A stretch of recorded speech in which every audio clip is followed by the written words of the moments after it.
Local Malaysians call this place as Chi Chiang Kay, which means the sweet factory. The Start Sweet Factory.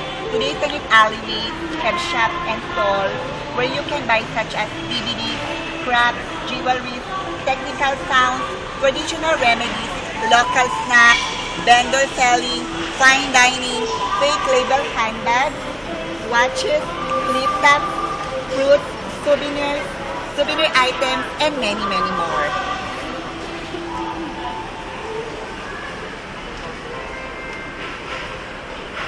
Kasi wala dyan, di ba eh? Ha? Okay na ba yan? Hindi lang, ito makalaki. Edit ko yung video maganda. Huli natin yung udang kamay. Tama-tama na nag-video siya. Patama na salita ka. Hindi lang salita kami. Continuous lang yun, kahit kung hindi nakaharap sa yung camera. Sige na, uy. Okay na. Naman tayo.